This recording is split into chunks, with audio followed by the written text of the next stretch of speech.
This is Revan, and it's been a while since I have recorded any videos for YouTube, and I haven't streamed that much lately. But yeah, I think my last YouTube video was a while ago, so I apologize. But I'm trying to not get burnt out on the game. It's getting to that point where it's getting kind of repetitive, especially with no timing. With no timing in the swing can get very repetitive and kind of, not to sound egoish, but brain dead. The game's getting easy. So anyway, that'll be a video coming up. But I wanted to maybe hop on the bandwagon. So I'm sure you've seen quite a few of these videos about, like, hey, best build, meta build. Here are the stats, here are the fittings, and all those I'm sure are valid and work.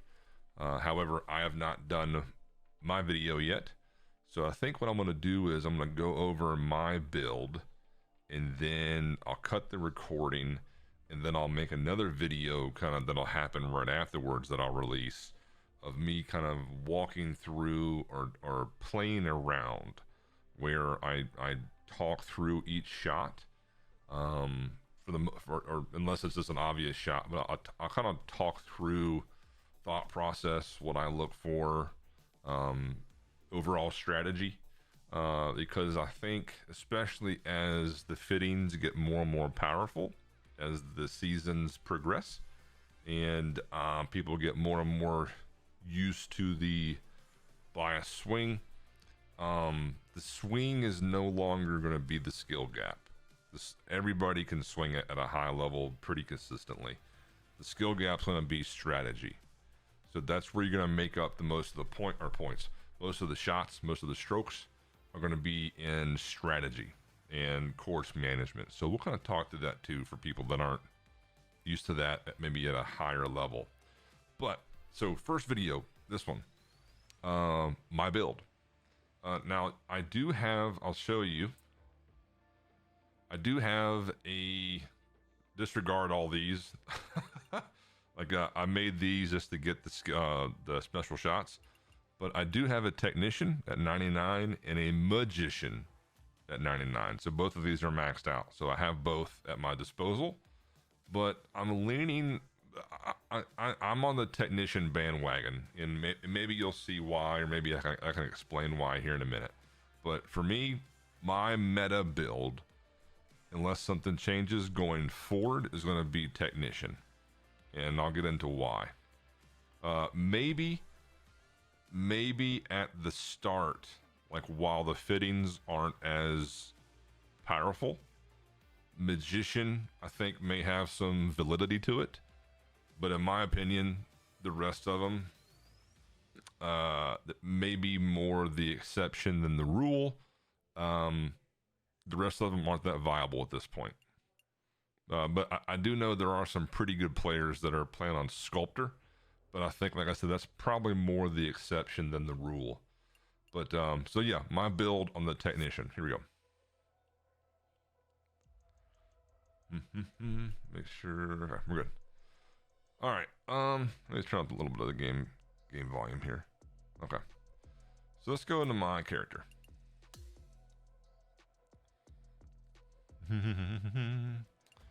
All right. Let's go to the general stats. Okay, good. You can still see. So this is what's up, Stando? Hey, buddy. Oh, and a subscription from Stando. Thank you, man. Much appreciated. You just subscribed in the middle of a YouTube video, so much appreciated, man. Thank you, sir. 3 months. I mean, damn. So this is my technician build. Oh, you too. You'll see kind of. Let me see how to explain this. Anyway, we'll carry on. All right. So power's at 67. Contacts at 75. I believe I put 20 points in the power. No, sorry. Yeah, 20 points in power and 5 into contact. Swing path, I did everything in swing path. Correction in this game, the way it stands right now, correction does not matter that much at all.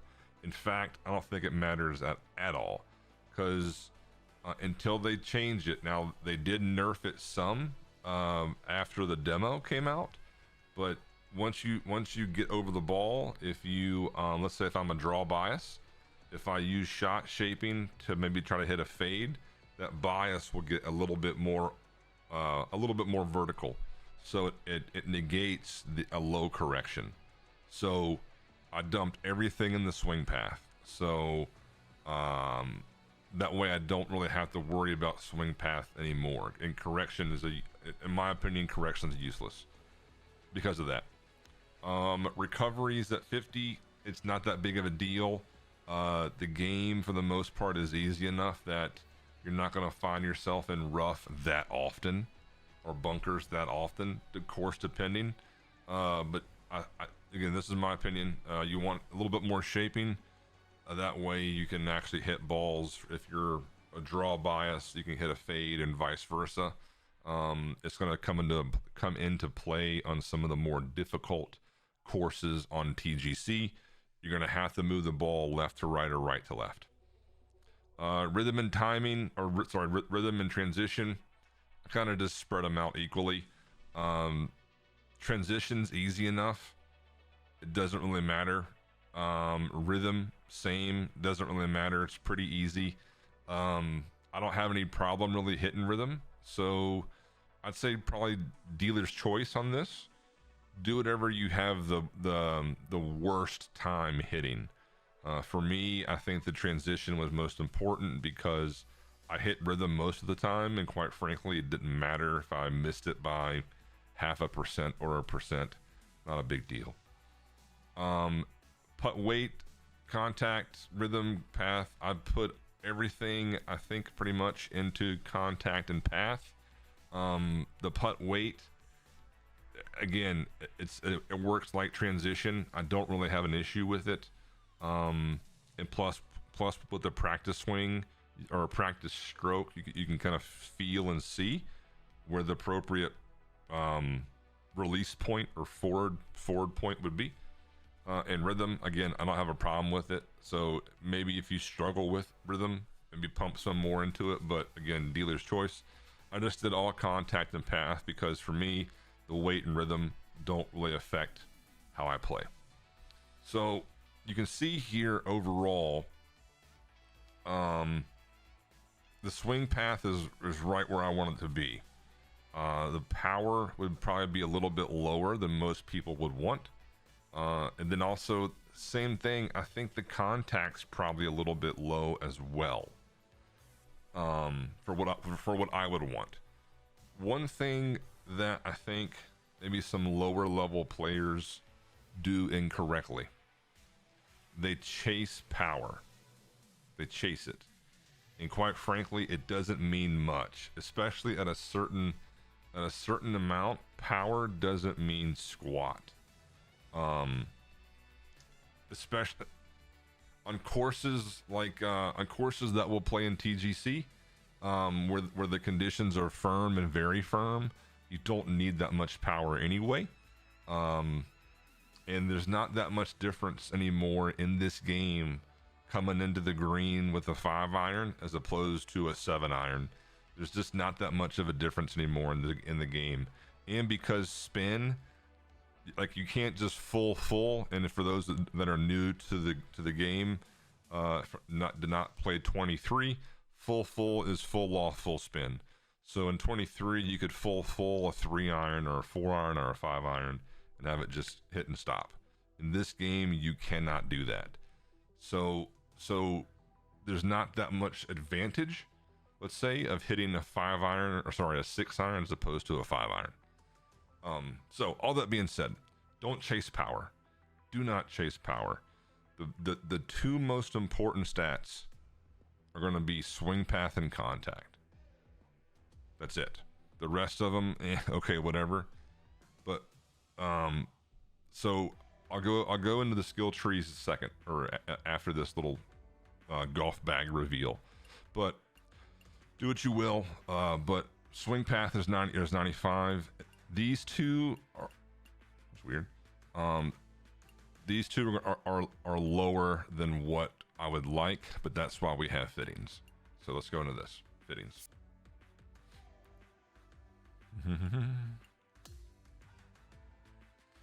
So on my driver, you see I have 4 power and 1 contact. So what does that give me? Let's do this. So you can see now my power is 83, contact 79. So, and my driver carries 290. So I believe the maximum carry, if you get to power 99, is 297, 298, somewhere in that range.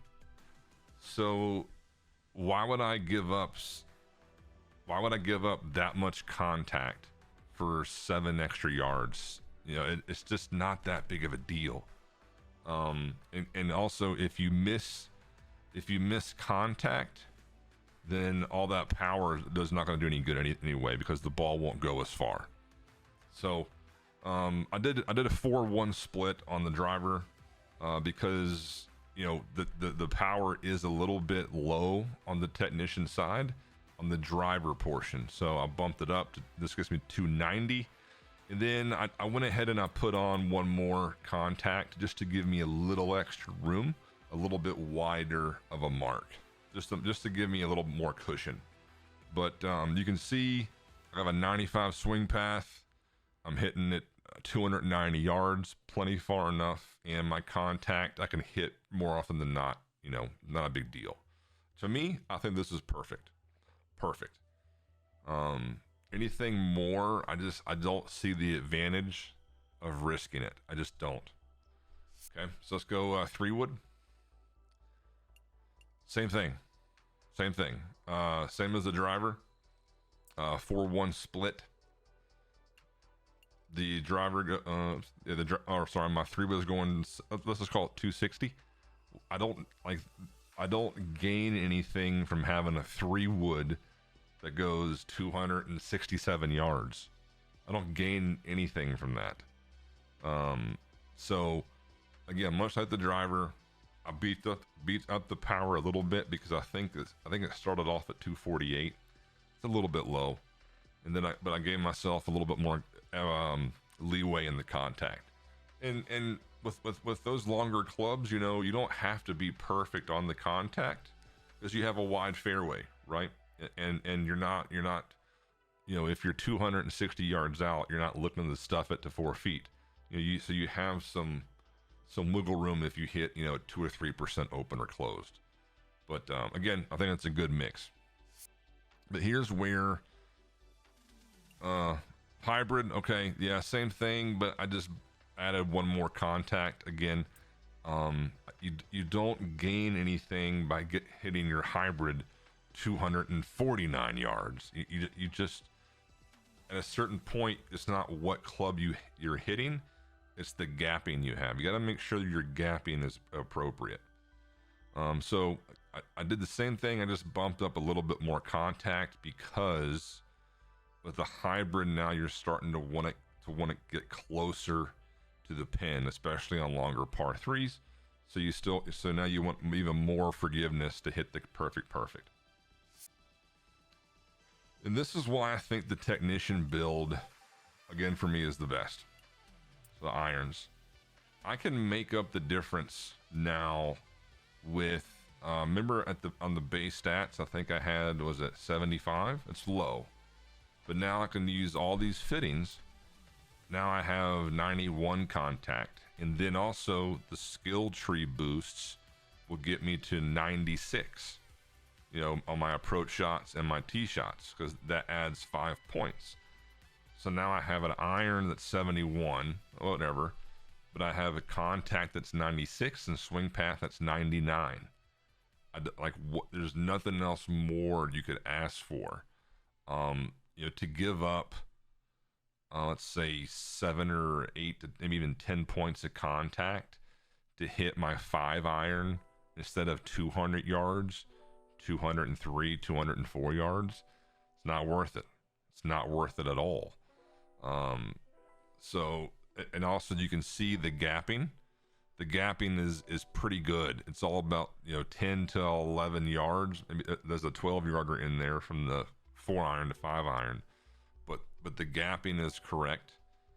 And again, there's no significant advantage from hitting a 5-iron 204 yards or 200 yards. This is not. I'd rather make sure I hit the perfects.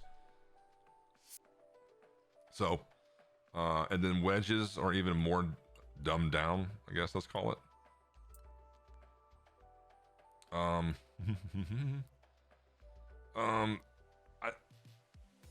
I probably should. I should probably put on one more contact. I probably should, and actually I think I will. But you got to be careful, because then you don't want to start getting too much of a distance gap. But I think I am going to probably do this. 1 yard is going to make or break anything, but I can get 4 more points. So actually, I'm going to do this. Actually, so this is in real time. This is in real time, me making a decision. This is this. Oops. Yeah. Yeah, the 1 yard is not going to affect anything. And also, because partials in this game are so incredibly easy, power also doesn't matter that much too, because you can hit partials extremely easy to make up distance gaps, or you also have the choked approaches, or choked tee shots. So there's all kinds of ways to fill in distance gaps and not lose anything. So now I have a 75 power wedge. You can see the yardages there, and I do go with the 62 degree, because in this game, like that 50 to 75 yard range, that 40 to 75 yard range, it's kind of a dead spot. There's not a whole lot of shots you can hit to have it kind of hit and stop. A spinner maybe, but you got to have enough green to work with. So the 62 degree, if I fully back that out to where it's a 75% partial, I think I can get it to like 68 yards. And then if I even loft it more, I can get it to like almost 62. So I kind of start to creep into where I can cover some of those dead areas where, if I had a 60 degree wedge, a 62 yard shot would be extremely difficult. I wouldn't have a club for that. So that's why I went to a 62. And because, like I just said, a partial power in this game is so easy. If I need to hit one, let's say 100 yards, whereas the 60 degree would work, I can just partial the 56 and be just fine. Not a big deal. So again, with the boosts now, from the skill tree, 75 power, 92 contact, and 99 swing path. And then also keep in mind, as the seasons go, because my contact and swing path would gain more points because the fittings are now more powerful, I may not need an extra contact. I'll just pump on another power, because my contact and swing path are already going to be maxed out. So now all I have to do is worry about upgrading power. So it just makes it more of a singular focus as the seasons go on. Hey Vandy, what's up, buddy? And then for putting, I just put it all contact and path. Like I said earlier, I don't have a problem with weight or rhythm, so I just dumped path and contact into it. No big deal. So let's go to the skill tree. Hopefully that wasn't too much of a what the hell are you talking about? This is it. I may make a couple changes, but we'll see as I talk through it. This is my tee tee skill. I do like the choke tee shot, especially on par threes for irons. It's easy to cover some stuff, and it also reduces the spin if you're hitting into a high wind, especially like a short iron or a wedge. If you hit a choke tee shot, it's not going to rip back as much. So it kind of just has a more of a controlled ball flight, and it takes off 4 or 5 yards. The stinger I put on there because in Platte we're going to be having some very high winds and very firm fairways. So this will allow me to hit it low and not get balloon shots and still run out fine. Power drive I like. I may be in the minority. I think it's necessary, especially for a technician at this point. I don't use it very often unless I have a wide fairway. Then go ahead and bang it. That's fine. Approach, I pretty much did everything here. Hit it low so it doesn't. Yeah. I did everything here. I don't really care about a rhythm boost with a DOD. I don't care about that. So I saved the 4 points. And I just used the runner. I didn't know where. I've never hit a runner shot, but I had to go through that to get to the spinner. So, all this stuff I think you need to have, except for the rhythm portion on the DOD. Recovery, I don't care about a punch. I just don't care. Or especially the choke punch. I think the change I may make is recovery. I may get rid of this shot and put on maybe the boosts for the pick, but even then I don't know what else to spend money on. What's your estimation you have to make a pro tour? Yeah, I think B-Dan's right. I think Brendan's right. Probably 50s, low mid 50s. Probably put you in kinetic, I guess, somewhere in that range. So yeah, all this is what I think. Recovery, again, punch, don't care. Went ahead and did all the flops because the short game's super important. The recovery shot, I'll probably keep it, but you don't need rhythm. You don't need rhythm on that. Bunker shot, the blast is useless. Don't even worry about the blast. Power pick, I think, is actually kind of useless. There might be a certain one shot every month you might have, but the main thing you want to get is the pick. And I think, like I said, I may forego. I may actually just respec and not get these two on the edge of the recovery, and put those on the pick. I might do that instead, but yeah, you got to have the pick for sure. And the greens, this is where I think I differ from a lot of people. The hell with the greens reader perk. I think the greens reader perk is absolutely useless. That's just my hot take. I think it sucks. The beads in this game can be unreliable, to put it mildly. And I think we all have seen that happen before. So I don't putt with greens reader on. Because in my head, it's just more beads that could lie to me. So I don't even want to see it. So and I putt pretty well without it. I will never put this on. It's almost like information overload. So again, that might be personal preference. I don't know. I just don't like it. And then bump and run is useless, I think. And then Texas wedge, pretty useless, and lag putt, pretty useless.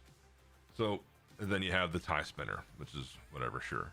So that's the skill tree. I've spent all 500, but so that's the build. That's my build. The magician setup is similar. Like I said, the magician setup is similar. I just don't think the extra 3 yards of power is not worth 12 points of contact. With this, I can pretty much guarantee myself a perfect every time. If I need to hit it 3 more yards, I'll hit a 101. Whatever. That's just different strokes, different folks. So that will be it for the YouTube video for the build. Hopefully that shed some light. This is probably one of 500 you've seen, but I'll jump on the bandwagon and give me the views. Give me the views. Like, subscribe if you want. If not, do it anyway. And stay tuned for, let's say, the playthrough commentary. See you.